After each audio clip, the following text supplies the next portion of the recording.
Welcome to another episode of the Lone Recruiter Podcast. I'm your host, Brett Clemenson. And if you're a recruiter out on your own or just lacking general advice or mentorship, you've come to the right place. Our episodes are designed to give you the motivation, the strategies, and the support you need to become the very best lone recruiter. So join us, grab a cup of coffee, let's take your desk to another level. Now, survival of the friendliest. A lovely, lovely concept I learnt last night and something I've been doing for so long, but now I have science to back me up. If I rewind to the very first day Pete started with me in our office here, and I was quite young in my own agency's journey and still finding my feet in terms of what's the best approach with clients, is it serious or whatever. I just said to him, day one, we're going to go meet this client. And he said, I know nothing about this market. What am I meant to say? What's the value I'm going to bring? I said, the value you're going to bring, speak to him like you've met him at a pub. He's just a mate of mine, and your job is to get along with him and get him to like you. That's it. That was my advice. He went, oh, pressure went off, whatever. Had a great meeting. He did exactly that. Pete is very good in one-on-one with people, and that became one of his best clients, became a candidate. Like it was obviously, it worked really well for him. And I've always thought that this strategy of just be their mate, not cheesy, but like be genuine, like just connect with them at the human level. And everything else will flow from that. The work, people will more likely want to do work with you. They're more open and honest and things like that. So the good news is to actually have science now that can back up this logic. I was watching this show on Netflix called Inside the Mind of a Dog. Came out, I only think it came out this week. Started watching it last night. Oh, that looks interesting. And it really just goes into the evolution of dogs. It goes into how clever they are. And I found it really fascinating.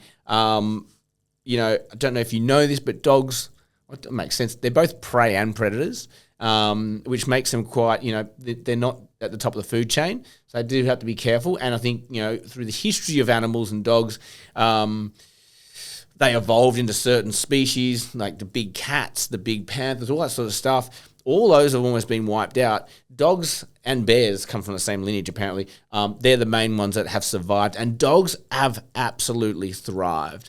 And what happened was that wolves, being pack animals, being hunters, they would go around and have to kill their prey to feed themselves and to survive. When humans started leaving Africa and started traipsing around the world, these wolves started following the humans in their campsites, all the scraps that humans would leave, the bits of bones here, the bit of flesh there, the bit of whatever.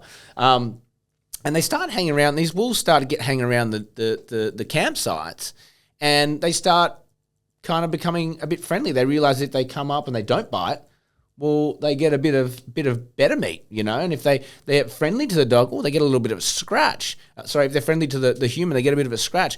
And so wolves actually turned into the dogs we know today through friendly behavior, and it's just such an interesting concept because it hasn't just happened with dogs. It's actually happened right across the animal kingdom. If you look at the symbiotic relationship between bees and plants, plants are saying, hey, if you come and pollinate me, I will give you a juicy, juicy nectar for your honey, or apparently, penguins, we see them in the dead of winter when they all huddle together, they're all friendly to each other. They keep each other warm and then they survive. And dogs and humans are no different. The dogs have learnt to become very friendly to humans. In fact, so friendly, they have more facial expressions than chimpanzees.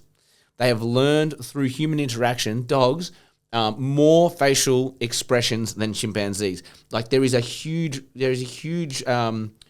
relationship between man and dog. We know this. I say man in the Homo sapien perspective.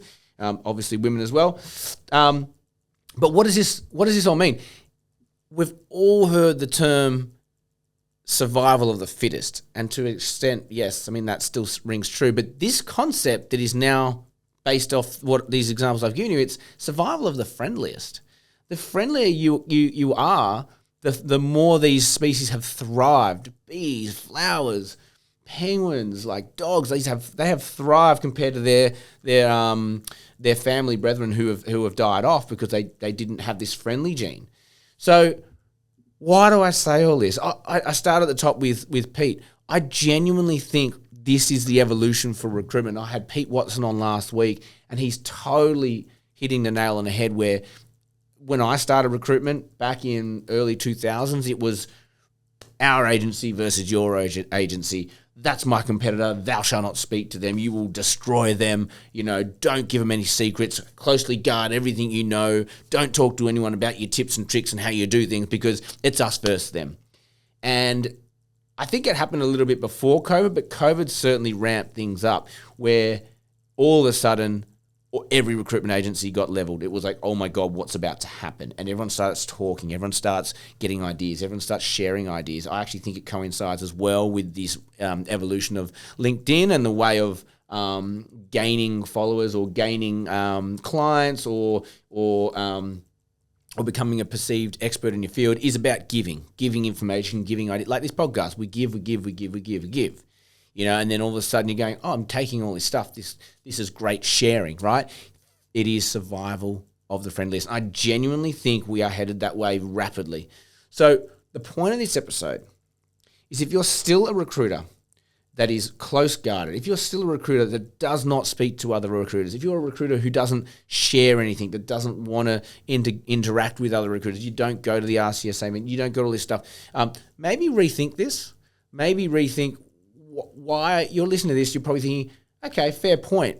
Brett is giving us literally everything he knows. And I've been doing this for almost 20 years now. I lose nothing by giving you guys this. I gain a hell of a lot.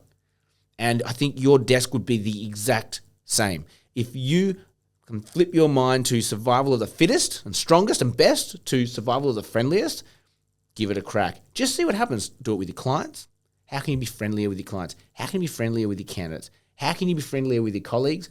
How can you be friendlier with your competition and your market in general? It's a really, really interesting one to ponder. Survival of the friendliest. And you just have to take a quick look. I mean, I'm in Australia. Have a quick look around. I mentioned Pete Watson before. He's created Recruitment United. And if you haven't heard of what Recruitment United is, he's got two groups that he's created, one for solo agency owners to come together, share ideas, collaborate. And he's built another group, which is, I think, sub 10 agencies with less than 10 staff. Am I right, Pete? You're going to have to correct me on this. My point is, it's called Recruitment United. Get on board. It is literally about collaboration, survival of the friendliest. You look at the ex-recruiter boys, their slogan, better together. They're encouraging people to go out on their own, do their own thing, but they're also saying we've got to do it together. And there's that undercurrent of the survival of the friendliest that's really helping that group and that sort of ethos come together and become a movement. And I mentioned the RCSA before, but their conferences are very, very collaborative. You walk around, they've got displays, you've got people trying to talk about new tech and things like that. There's great speakers, but when you can get into those rooms and just start opening up and talking to people, it's an amazing thing. I've met some wonderful people in those conferences, and that I would not have otherwise met if I had just closed off, gone to a corner and stuck to my people. So get out there, get friendly. That's all I had time for you today. Like, share, subscribe, helps us grow. And in the ethos, in the theme of today's episode, be friendly, like me, share me. And that brings me to one point I actually didn't bring up.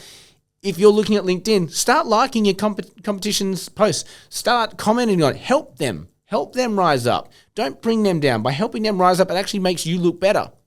So do that for me today. Like, share, subscribe. Thank you. As always, have an amazing day. May all your deals come true.